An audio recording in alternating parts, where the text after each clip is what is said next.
कोई बात नहीं।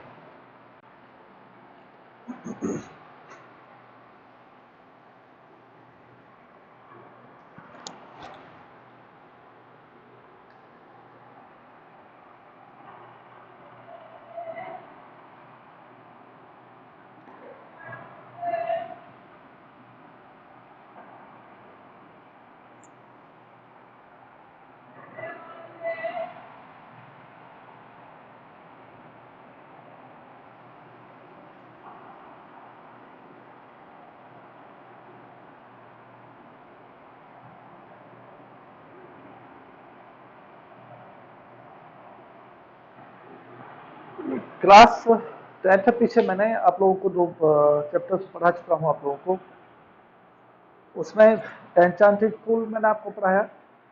एंड उसके बाद में लंचो वाला जो चैप्टर था, लेटर टू गॉड, और आपको समझाया। इसमें थर्ड चैप्टर है। एंड पीछे उसमें मैंने जो चैप्टर्स आपको पढ़ाए थे उनमें कहा था कि उसके पैसेज सॉल्व करेंगे। पैसेज में कुछ प्रॉब्लम आती तो पैसेज में कोई प्रॉब्लम आती है, कोई क्वेश्चन नहीं समझ में आता तो मुझे पूछेंगे आप लोग। पीछे मैंने एक्सरसाइज कहा था और, लेकिन मुझे कंप्लेंट ये मिल रही है कि आप लोग होमवर्क नहीं कर रहे हैं, आपको होमवर्क नहीं दिया जा रहा है। ऐसा कोई क्लास नहीं होती जिसमें होमवर्क आपको नहीं बताया जाता है। पीछे मैंने क्वेश्चंस के लिए कहा था आपको, पैसेज के लिए जो आंसर पैसेज बुक में दे रखे हैं वो आंसर पैसेज सॉल्व करने के लिए आपको कहा था कि पैसेज सॉल्व करेंगे। इस चैप्टर में जो आज मैं आपको पढ़ाने जा रहा हूँ, ये दगंगा, जिसके बारे में आप डिस्कस करेंगे, जिसके बारे में थोड़ा डिस्क्रिप्शन में दूंगा, आपको इंट्रोडक्शन दूंगा। इसमें दगंगा में इस जो राइटर हैं, इसके हैं Pandit Jawaharlal Nehru. Who was the first prime minister of independence India. जो फर्स्ट प्राइम मिनिस्टर थे देश के आज़ाद होने के बाद 1947, इस देश में 15 अगस्त 1947 जब देश आज़ाद हुआ, and he became the first prime minister of free India, independent India. Independent India के first prime minister Pandit Jawaharlal Nehru बने। And he was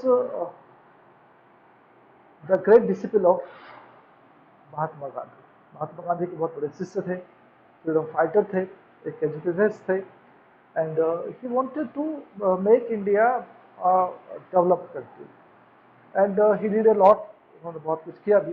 and he continued as prime minister till his death 1964, जब तक वो प्रधानमंत्री की डेथ तक प्रधानमंत्री रहे। उसके बाद उनकी डेथ के बाद में लाल बहादुर शास्त्री जी प्राइम मिनिस्टर बने उनके बाद में। तो उनके पंडित जवाहरलाल नेहरू, उन्होंने कई सारी बुक्स लिखी, discovery of India, the glimpse world of world history, my autobiography. And उन्होंने बहुत सारी चीज, डिस्कवरी ऑफ इंडिया में उन्होंने भारत के बारे में बहुत सारी चीज़ें लिखी, जो either in the field of the politics, history और द सोशल और द अदर फील्ड्स, उन्होंने बहुत कुछ लिखा उसके बारे में। एंड बहुत सारी चीज़ों को सुधारने के काम भी किए। उन्होंने जो एक समाज में कह लीजिए जो सोशल इविल्स थे, बैड कस्टम्स थे, बैड ट्रेडिशंस थे, उन्होंने उन चीज़ों को, अनटचेबिलिटी थी, उन चीज़ों को दूर करने का with the help of Mahatma Gandhi, Swami Vivekananda बात में रहे।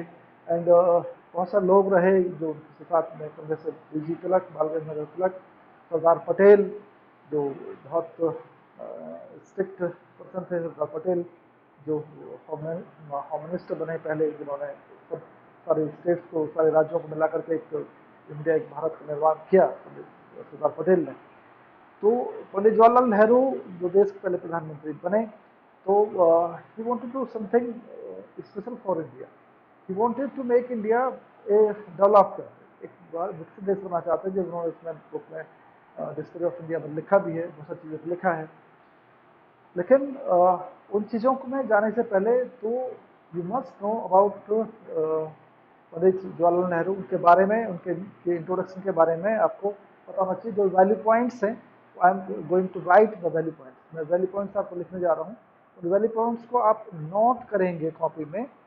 एंड जब भी आप लॉन्ग क्वेश्चन लिखा जाएगा, क्योंकि राइट, जब मैं पीछे भी कहता रहा हूँ कि जब भी आप कोई चीज़ करते हैं, जब भी आप लॉन्ग क्वेश्चन लिखने जाते हैं, कोई लॉन्ग क्वेश्चन लिखते हैं, तो उसका राइटर का इंट्रोडक्शन बहुत इम्पोर्टेंस होती है, उसकी इम्पोर्टेंस होती है, उसकी उसका एक स्पेशल इफेक्ट होता है, एक स्पेशल इंप्रेशन होता है जो एग्जामिनर जो कॉपी चेक करता है, तो उसे लगता है कि the student know something about the student know something about the writer, writer के बारे में वो जानता है। तो I am going to write this value points मैं लिखने जा रहा हूँ आप लोगों को।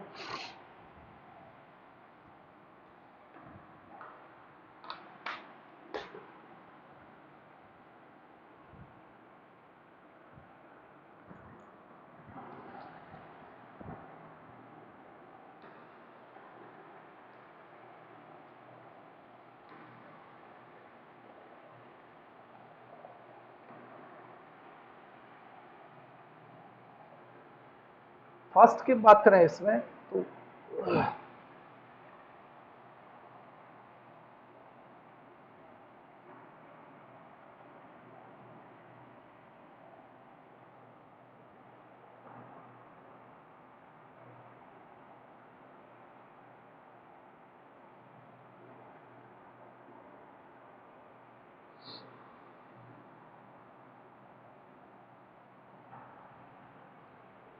1889 14 नवंबर को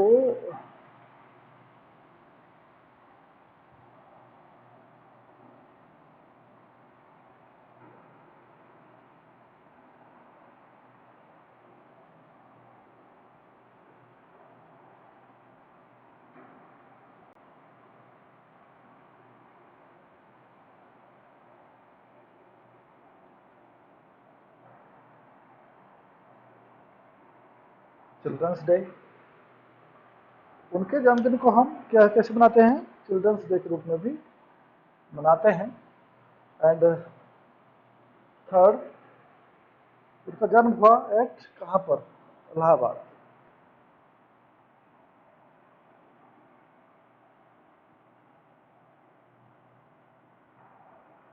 इलाहाबाद में।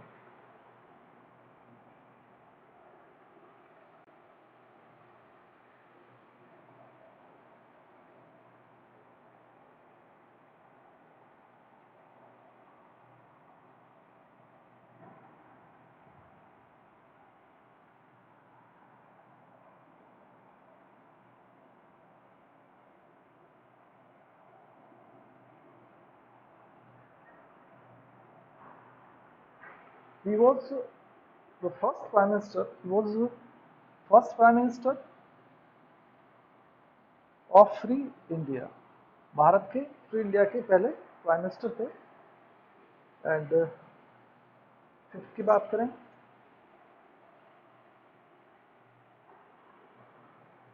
His father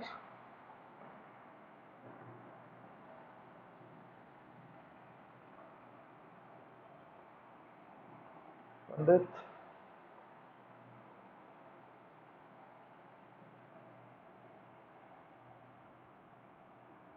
Motilal Nehru,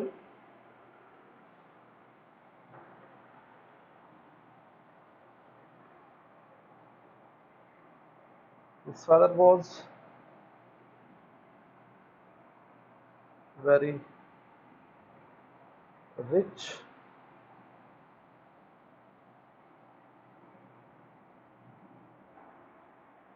rich lawyer, उनके जो फादर थे बहुत रिच लॉयर थे।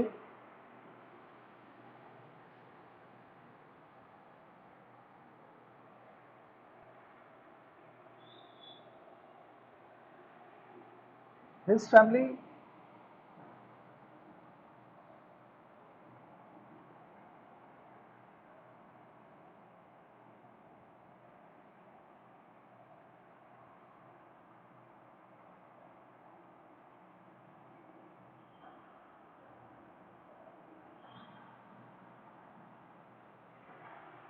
इस family basically belongs to Kashmir को बिलोंग करते थे लोग। फर्स्ट है Pandit Jawaharlal Nehru was born on 14 November, कब, 1989। 14 नवंबर को हम सेलिब्रेट करते हैं 14 नवंबर को कैसे, चिल्ड्रंस डे के रूप में। ये इनका जन्म हुआ कैट, इलाहाबाद में। He was the first prime minister of free India. His father was Pandit Motilal Nehru and his father was very rich lawyer थे, बहुत बड़े एडवोकेट थे। And his family belonged to, basically कहाँ से, कश्मीर को बिलोंग करते थे लोग। एंड इसके अलावा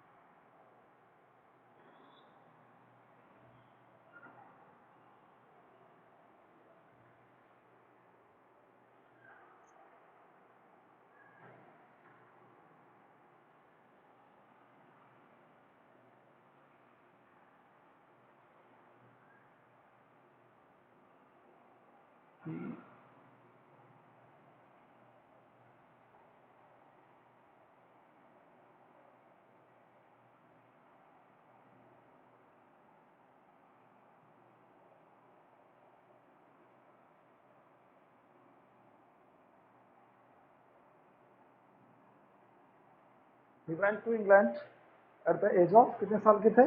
16 16 years old थे.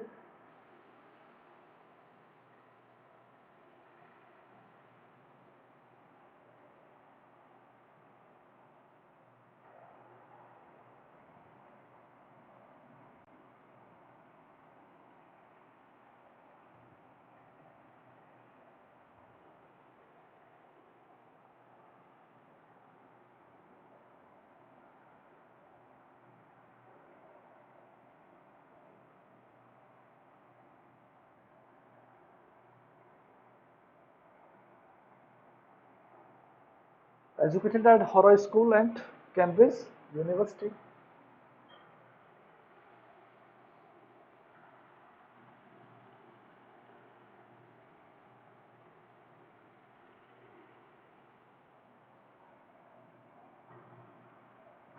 He had only child.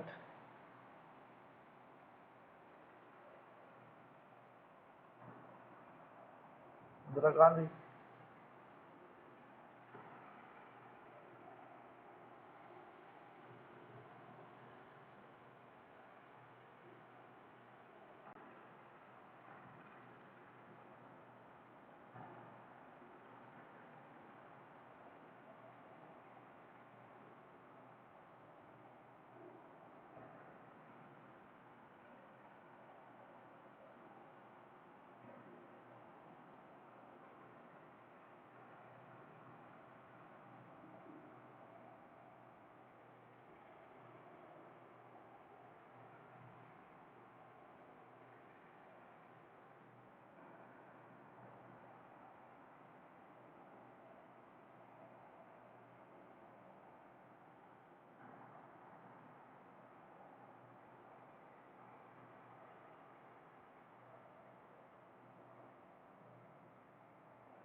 And autobiography, etc. He went to England at the age of कितने साल के थे? 16 16 साल के थे केवल. Educated at Harrow school. कौन से कहाँ स्कूल में? हॉरॉय स्कूल. एंड बाद में कहाँ गए? कैम्ब्रिज यूनिवर्सिटी में. And he had only child. केवल एक ही बच्चे थे उनके. क्या नाम था उनका? Indira Gandhi. And she became later prime minister of India. Prime minister of India रही और लंबे समय तक रही. Nehru died in 1964. पंडित नेहरू के मरने के बाद में Pandit Lal Bahadur Shastri became the prime minister of India. Tashkent समझौते के लिए फेमस है, जो माना जाता है. पंडित लाल बहादुर शास्त्री के बारे में कहा जाता है कि उनकी बहुत छोटी सी हाइट थी, but he was very strict. He was very discipline person. और स्ट्रिक्ट और डिसिप्लिन ऑनेस्ट पर्सन थे पंडित लाल बहादुर शास्त्री. एंड इनकी फेमस बुक्स की बात करें पंडित जवाहरलाल नेहरू की, discovery of India, glimpse of world history and autobiography, Soviet रूस, और बहुत सारी इनकी कई सारी और बुक्स भी और हैं. पंडित जवाहरलाल नेहरू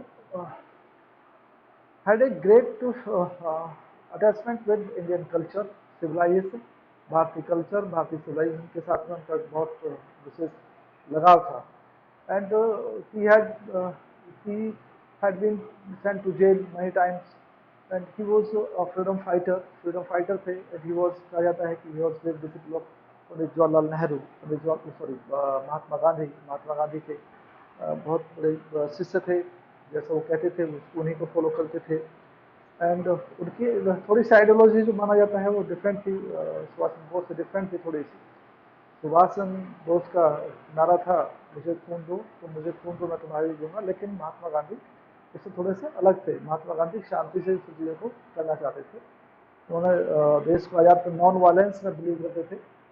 एंड पंडित जवाहरलाल नेहरू थे, पंडित जवाहरलाल नेहरू हमें साथ रहते थे।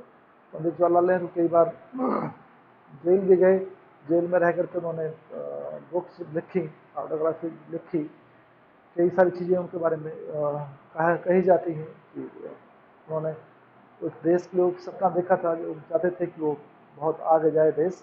इस गंगा में भी वो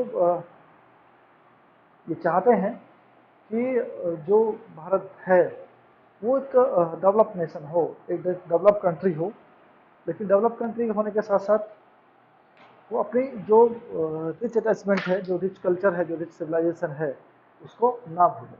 लोग उस सिविलाइजेशन से कनेक्टेड रहें, जुड़े हुए रहें।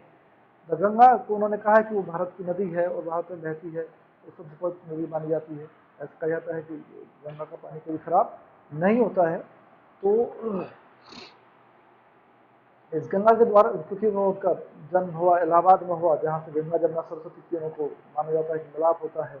गंगा जमुना सरस्वती बहुत बड़ा, आप देखें जाए कभी वहाँ पर संगम जिसको कहा जाता है, इलाहाबाद में संगम होता है तीनों नदियों का। अगर उसमें संगम में देखें तो बिल्कुल साफ पानी दिखा जाए। जब गंगा का पानी आता है तो बिल्कुल प्लॉट साफ सा होता है, जब नदी का पानी आता है तो वो थोड़ा सा गंदा सा होता है, गर्म होता है। आप अगर उसमें संगम में नहाए कभी, संगम में नहाने का मौका मिले, तो जब पानी आता है टच करता है, तो जब गंगा का पानी आता है तो बिल्कुल ठंडा लगता है शरीर को। एंड जब जमुना जी का पानी आता है तो गर्म सा लगता है। और सरस्वती को माना जाता है कि वो अलोप हैं, वो कहीं से नीचे से उसमें मिलती हैं, तीनों नदियों का मिलन होता है वहाँ पर। तो गंगा जमुना सरस्वती का संगम है। तो पंडित जवाहरलाल नेहरू अपने बचपन में रोज लगभग, हाँ, गंगा जी नहाना जाया करते थे, खेलते थे वहाँ पर। तो पंडित जवाहरलाल नेहरू का अटैचमेंट गंगा से बहुत ज़्यादा था। वो कहते हैं कि जो गंगा है वो केवल भारत की नदी है। वो चाहते थे कि उनकी जो एसेज हैं उनके मरने के बाद, उनकी विश थी कि उनके मरने के बाद जो है, चाहे वो कहीं भी उनकी डेथ हो, उनकी बॉडी को कहीं सबमिटेड किया जाए, अंतिम संस्कार किया जाए, और डेफिनेटली हैंडफुल एस, एक राख की जो मुट्ठी है वो गंगा में जरूर डाली जाए। वो हमेशा के लिए वो चाहते कि मैं अमर हो जाऊं, हमेशा के लिए उसमें नदी में, उसमें गंगा में मिंगल हो जाऊं, हमेशा के लिए मिल जाऊं। और बाकी को जो, जहाँ पर जो फार्मर्स हैं, जहाँ पर किसान हैं भारत के, जहाँ पर काम करते हैं, जो खेतों में रहते हैं, जहाँ पर वो हल चलाते हैं, जहाँ पर वो पसीना बहाते हैं, उन खेतों में ऊपर हेलीकॉप्टर से या जहाज के द्वारा, हेलीकॉप्टर के द्वारा उन खेतों में बिखेर दिया जाए, तो हमेशा हमेशा के लिए भारत भूमि में अमर हो जाओ, भारत भूमि में हमेशा हमेशा के लिए मिल जाओ। उन्होंने लिखा उसमें अटैचमेंट, जो आपका अटैचमेंट था सिविलाइजेशन में। हालांकि उन्होंने ये भी कहा जो बैड कस्टम्स हैं, वो चाहते थे कि जो जातिवाद है, जो गलत रीति रिवाज हैं, जो कस्टम्स हैं, जो धर्म के नाम पर जो गलत चीज़ें हैं, परंपराएं हैं, जो ट्रेडिशंस चली आ रही हैं, उनको खत्म होना चाहिए। जो एक तरीके से कुप्रथाएं जिन्हें आप कह सकते हैं, जो कुप्रथाएं हैं जो गलत है, जो समाज में एक डिस्टेंस, जो परिवारों को अलग करती हैं, समाज में डिस्टेंस लेकर के आती हैं, वो चीज़ें समाज में नहीं होनी चाहिए। तो यूनिटी होनी चाहिए, क्योंकि हमारे यहाँ diversity unity unity in diversity है, अनेकता में एकता है। तो वो चीज़ हमारे यहाँ बनी, हम किसी भी कास्ट के हो, जब भी हमारे यहाँ पर आप किसी भी धर्म को बिलोंग करते हो, अगर हमारे सामने कोई प्रॉब्लम आती है तो डेफिनेटली वी आर यूनाइट, हम सब लोग इकट्ठे होते हैं और हर चीज़ को, हर प्रॉब्लम को हम फेस करना जानते हैं, उस चीज़ को फेस करते हैं हम उस चीज़ को। पंडित जवाहरलाल नेहरू भी ये चाहते हैं कि हर हाल में जो भारत है वो जो सिकल्स हैं, जो बैड सिकल्स हैं, जो बैड कस्टम्स हैं, तो उनसे जो छुटकारा पाले, जो सामाजिक बेड़ियाँ हैं, जो त्रुटियाँ हैं, उनसे छुटकारा पाले, और भारत एक ऐसा देश हो जिसमें पूरे पहले समय पूरे भारत का पूरे विश्व में नाम था, और दोबारा से पूरे विश्व में भारत का नाम हो, वो ऐसा कुछ उन्होंने सपना देखा था। इसमें इंट्रोडक्शन शुरू में पढ़ लिया, थोड़ा सा इंट्रोडक्शन, एंड नेक्स्ट क्लास में इससे सारा इसका जो भी चीज़ें होंगी दोबारा डिस्कस की जाएंगी एक बार। I have received so much love and affection from the Indian people that nothing that I can do to pay even a small fraction of it. वो कहते हैं मुझे लोगों से, भारतीय लोगों से, चाहे वो किसी भी कास्ट को, किसी भी क्रीड को, इतना लगाव मिला है, इतना प्यार मिला है कि जिसको रिपे करना बड़ा मुश्किल होता है। डेफिनेटली यह है कि हम किसी के एहसान को पैसे से नहीं चुका सकते। आपने किसी से पैसा लिया है तो आप पैसे को वापस कर सकते हैं, लेकिन किसी की हेल्प को, किसी की सिंपैथी को आप किसी भी रूप में वापस नहीं कर सकते हैं। पंडित जवाहरलाल नेहरू कहते हैं कि मैं उस जो लगाव मिला है, जो प्यार मुझे लोगों से, भारतीय लोगों से मिला है, उसका मैं स्मॉल फैक्टर, एक छोटा सा हिस्सा भी, एक छोटी चीज़ भी उन लोगों को मैं वापस नहीं कर सकता, उसको रिपे नहीं कर सकता, क्योंकि जो एहसान होता है, जो सिंपैथी होती है, उसको किसी भी कंडीशन में, किसी भी कीमत पर, you don't have the such power that you can repay that thing. कोई इस तक नहीं जिससे आप कोई सिंपैथी को या इनको इमोशंस को आप रिपे कर सकें, जो लगा हुआ अटैचमेंट प्यार मिलता है उसको आप रिपे कर सकें, तो ऐसा कुछ भी नहीं होता है। even a small fraction of it. And indeed, वास्तव में there can be no repayment of इसमें precious a thing as affection।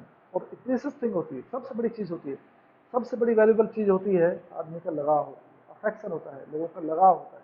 तो लोग आप पर विश्वास करते हैं, तो लोग आपके ऊपर विश्वास करते हैं, जो लोग आपको प्यार करते हैं, जो लोग आपके आगे पीछे रहते हैं, जो लोग आप में विश्वास रखते हैं, उसको रिपे करना बहुत मुश्किल है, आप उसको रिपे नहीं कर सकते। इनके वास्तव में सच है, रिपेमेंट ऑफ प्रीशियस थिंग, ये सबसे प्रीशियस सबसे चीज़ होती है, प्रीशियस होती है, जिसको आप किसी भी कंडीशन में you can't repay the people, आप उन लोगों को वापस नहीं कर सकते जो आपसे प्यार करते हैं, जो आपसे लगाव मानते हैं, जो आपके ऊपर भरोसा करते हैं, आप उसको वापस नहीं कर सकते, किसी भी कंडीशन में नहीं कर सकते।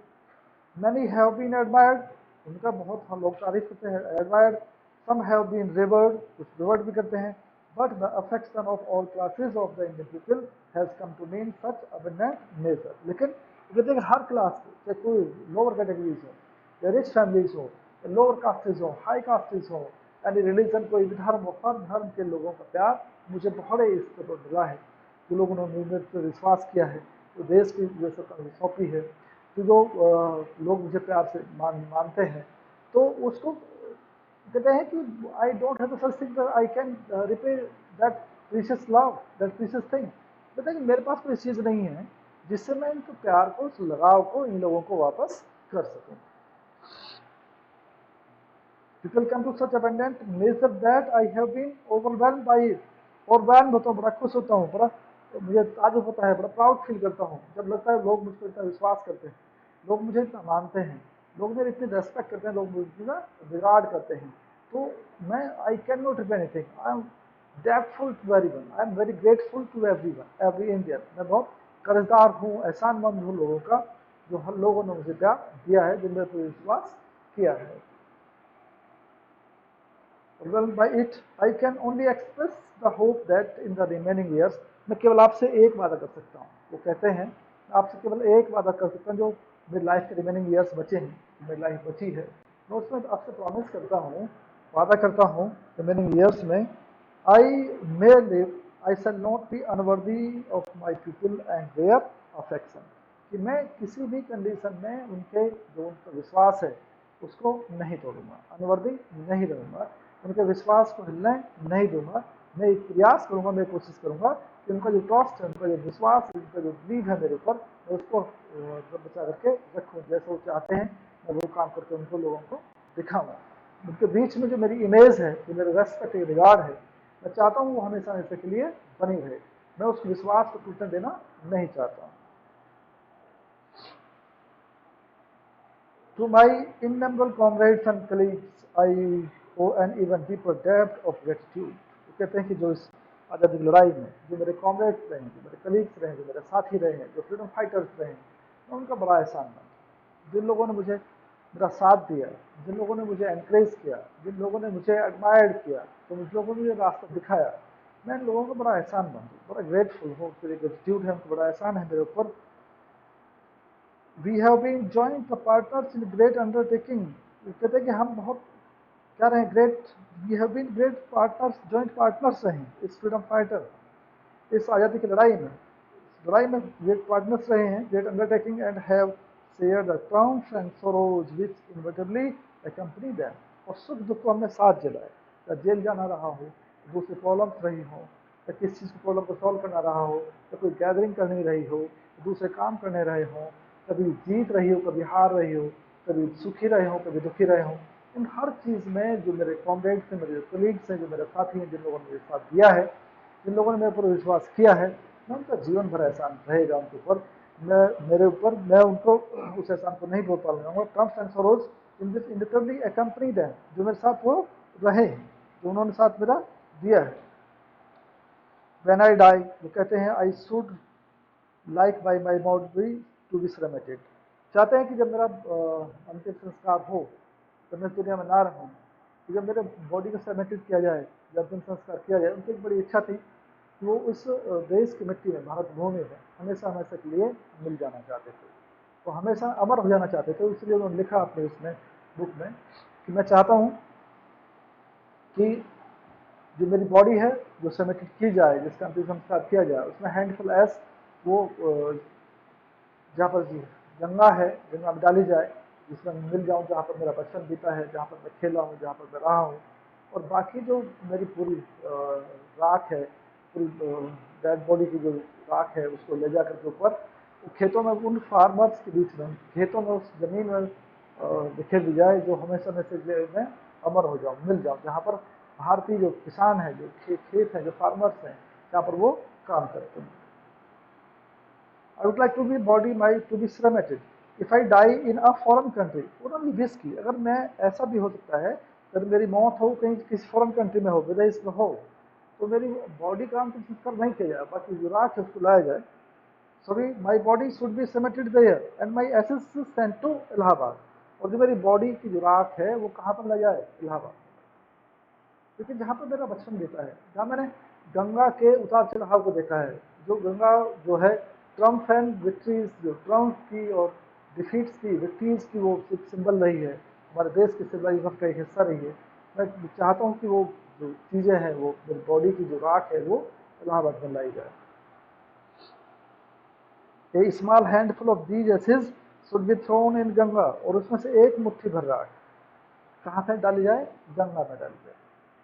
क्योंकि मैंने गंगा को वो रूप देखा है, बचपन से गंगा को देखा है, मेरा गंगा से बहुत अटैचमेंट है, तो मैं उस गंगा नदी में हमेशा हमेशा के लिए मिल जाना चाहता हूँ, अटैचमेंट हो जाना चाहता हूँ, उसमें मिक्स होना चाहता हूँ, मिंगल हो जाना चाहता हूँ।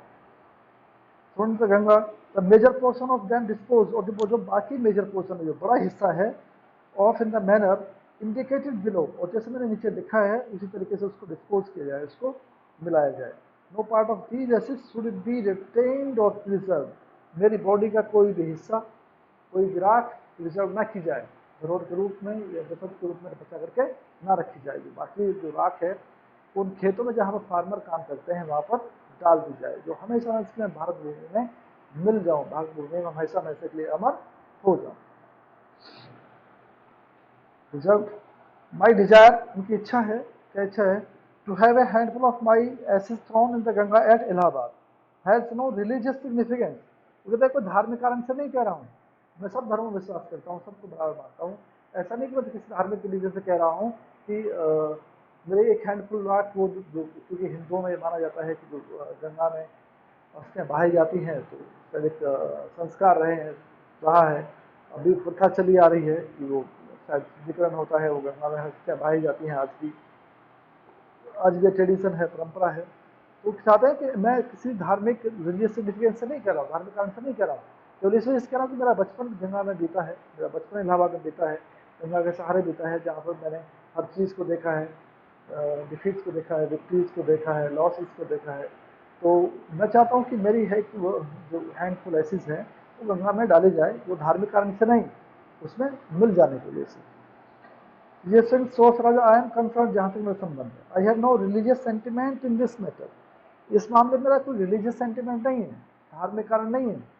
मैं चाहता हूँ केवल इस वजह से कि मेरे जो मेरा बचपन वहाँ पर बीता है, इस वजह से मैं चाहता हूँ कि मैं हमेशा हमेशा के लिए गंगा में मिक्स हो जाओ, मिंगल हो जाओ, हमेशा हमेशा के लिए अमर हो जाए।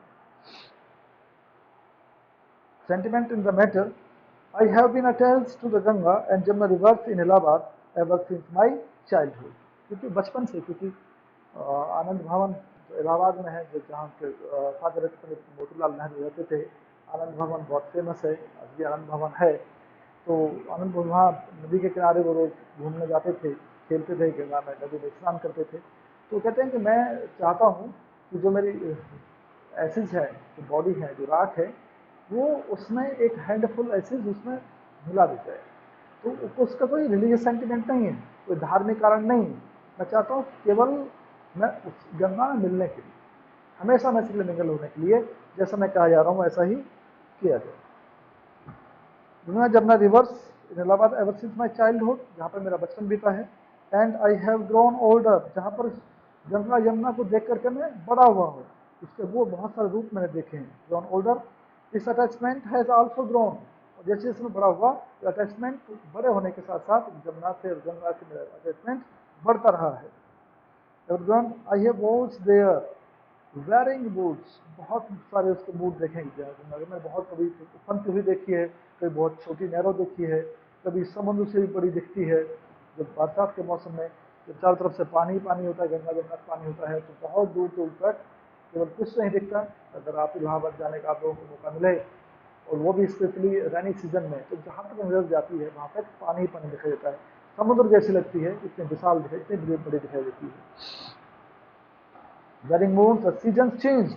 I have often thought of the history and myths, जो हिस्ट्री के बारे में, गंगा के इतिहास के बारे में, मिथ्स के बारे में, धारणाओं के बारे में, एंड ट्रेडिशन परंपराओं के बारे में, एंड सॉन्ग्स, जो गंगा के जो सॉन्ग्स हैं, जो सॉन्ग्स हैं, गंगा गंगा पानी, जो बहुत सारे जो हैं, तो सॉन्ग्स ऐसे हैं जो गंगा से रिलेटेड हैं, जो उनको सुना है उन्होंने पंडित जवाहरलाल नेहरू ने, ट्रेडिशन सॉन्ग एंड स्टोरी है गंगा के बारे में बहुत सारी, have become attached to them through the long ages and become part of their flowing waters, जो फ्लोइंग वाटर, पानी से बहती हुई जो नदियाँ, जो गंगा की कहानियाँ हैं, जो सॉन्ग्स हैं, जो वेरिंग मूड्स मैंने देखे हैं, मैं उनको हमेशा हमेशा के लिए देखना चाहता हूँ, उसमें अमर हो जाना चाहता हूँ, जो मैंने अब तक बचपन में देखा है। कहते हैं कि उसमें राख डालने का कोई मेरा रिलीजियस सेंटिमेंट नहीं है।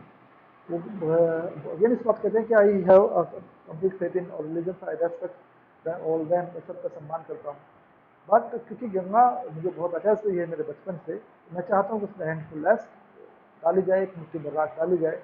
कि गंगा के मैंने बहुत सारे मूड्स देखे हैं, उनके रिलीजियस, उनके कभी उनको उफनते हुए देखा गंगा को, कभी उनके बहुत छोटी सी देखा है, कभी समुद्र की तरह बहुत उफनते हुए देखा है। तो मैं गंगा में हमेशा के लिए मिंगल हो जाना चाहता हूँ। Flowing flowing waters, Ganga specially is the river of India, Ganga माना जाता है कि स्पेशली रिवर है, तो किसकी है, specially river of India, Bharat की नदी है, भारत में निकलती है, हिमालय से भारत में ही मिल जाती है। The Ganga is the river of India, beloved of her people, round which are intertwined her racial memories. बहुत सारे रेशल मेमोरीज, पुराने इतिहास की यादें, इतिहास की कहानियाँ, इतिहास की चीज़ें गंगा से अटैच्ड हैं, वो जुड़ी हुई हैं, रेशल मेमोरीज हैं गंगा के बारे में। जैसे जैसे हिमालय से निकलती है उसकी मिल जाती है racial memories and hopes and fear. Ganga symbol रही है हमारे किस चीज़ का, होप्स और फियर्स का, और सॉन्ग्स ऑफ ट्राउम्स, जीत का, विक्ट्रीज का, एंड हर डिफीट्स का, बहुत सारी चीज़ों को जो गंगा एक सिंबल रही है, एक एग्जाम्पल रही है, उदाहरण रही है, मैं उससे मिल जाना चाहता हूँ। She has been a symbol of India's long age long culture and civilisation, जो भारत, जो नदी है गंगा, वो भारतीय सिविलाइजेशन की क्या रही है, वो लॉन्ग कल्चर सिविलाइजेशन की सिंबल रही है, age long civilisation, ever changing, हमेशा changing, ever flowing, and yet the same Ganga. Change कभी बहुत छोटी हो जाती है गर्मियों के मौसम में, लेकिन हमेशा बिल्कुल सेम वही गंगा, वही उसका पानी बिल्कुल इतना ठंडा, एकदम वही पवित्र होता है, जो कभी चेंज नहीं होता है। Same Ganga, she reminds me of the snow covered peaks, जहाँ से हिमालय से निकलती है, वो याद दिलाती है पंडित जवाहरलाल नेहरू को किसको, स्नो कवर्ड पीक्स की, चोटाई, इन जो चोटियों की, पीक्स की, and deep valleys of Himalaya, जो हिमालय की वैलीज हैं उनकी याद दिलाती है पंडित जवाहरलाल नेहरू को Himalayas which I have loved so much, जिसे वो बहुत लाइक करते हैं, बहुत पसंद करते हैं। And of the rich the vast plains, और जो नीचे प्लेन्स हैं जहाँ से गंगा प्लेन तो पहाड़ों से निकल के नीचे प्लेन में बहती है, उन प्लेन्स को जहाँ जहाँ वो निकलती है, जो रिच कल्चर लैंड है उसकी जहाँ पर याद दिलाती है उनको, plains low where my life and work have been cast, जहाँ उन्होंने उनकी लाइफ बीती है, जहाँ पर उन्होंने काम किया है। वो चाहते हैं कि मेरा जो लाइफ है, मेरा जो जीवन है, वो जो गंगा के साथ जुड़ा हुआ रहा है, जो मेरी यादें हैं वो हमेशा उससे जुड़ी हुई रहनी चाहिए। Smiling and dancing in the morning sunlight, क्या कहते हैं उसको, मॉर्निंग सनलाइट में कहते हैं स्माइलिंग एंड डांसिंग, हल्का हल्का पानी चल रहा होता है, जो बीम मूनलाइट जो चांदनी पड़ रही होती है, जो सुंदर दिख रही होती है, तो स्माइलिंग क्या कहते हैं उसको, dancing in the sunlight, and dark and gloomy and full of mystery as the evening shadow falls। जैसे शाम होती है तो शाम के समय में, जिस आप बेसिकली नेचर की प्रकृति के एक नियम होता है कि पूरे दिन में हवा बहुत तेज चल रही हो, तो शाम के समय में बहुत हल्की हो जाती है, तो पानी वाटर का फ्लो भी होता है तो थोड़ा सा स्लो होता है, शेडो जिसे कहते हैं। Evening shadow falls a narrow slow and graceful stream in winter, सर्दियों में बहुत छोटी सी स्ट्रीम झरने की तरह रहती है, विंटर में रहती है, and a best flowering thing, और बहुत बड़ी हो जाती है during the monsoon, like sea, समुद्र की तरह होती है monsoon. Broad bosom almost, broad bosom almost as sea, समुद्र की तरह होती है, with something of the sea's power of destroy, जहाँ तक वो खेतों को बाहर ले जाती है, कई बार जब उफनती है तो गाँव गाँव को बाहर ले जाती है। Destroy Ganga has been to me a symbol and a memory of the past of India। वो कहते हैं कि मेरे लिए सिंबल रही है past of India, running into present and flowing on to the great ocean of the future. वो कहते हैं कि जो अब भी बह रही है वो आने वाले समय में सदियों से बहती चली आ रही है, और हमेशा हमेशा आने वाले समय में भी बहती रहेगी, इसका फ्लो खत्म नहीं होगा। It is river of India, Bharat की नदी है, भारत में निकलती, हिमालय से निकलती है, जो पंडित जवाहरलाल नेहरू को हिमालय की ग्रेट पीक्स की याद दिलाती है। जहाँ पंडित जवाहरलाल नेहरू बसना चाहते हैं, रहना चाहते हैं, उसको याद करना चाहते हैं, तो थ्रू द गंगा के बहाने से इस सिविलाइजेशन को, भारतीय कल्चर को, उन सब चीज़ों को याद करना चाहते हैं, उसमें मिंगल हो जाना चाहते हैं हमेशा हमेशा के लिए, अपने बचपन को, बचपन की यादें हैं गंगा के साथ जुड़ी हुई हैं, उनको हमेशा हमेशा के लिए अपने पास में रखना चाहते हैं, उनको कोई भूलना नहीं चाहते हैं। ये इसमें जो आज क्लास की जिसमें मैंने चैप्टर पढ़ाया है, तो बाकी नेक्स्ट क्लास में कल ये चैप्टर कल मैं आप लोगों को कराऊंगा, एंड इसके जो जितना चैप्टर आपने अभी जितना मैंने रीड आउट किया है उसे आप रीड आउट करेंगे, उसमें डिफिकल्ट आपकी प्रॉब्लम्स आती है वो देखेंगे, एंड एक बार सही से रीड आउट करेंगे, जो मीनिंग्स वर्ड मीनिंग्स उनको समझने की कोशिश करेंगे। नेक्स्ट क्लास में I will explain the all the word and questions और जो चीज़ें हैं वो आप लोगों को एक्सप्लेन करूँगा। आज क्लास थोड़ी छोटी है ड्यू टू सम रीजन्स की वजह से क्लास छोटी है थोड़ी, बट नेक्स्ट डे बहुत सारी चीज़ें बची हैं इस चैप्टर में, वो सारी चीज़ें मैं आपको कल एक्सप्लेन करूँगा सब लोगों को। It's okay, it's okay.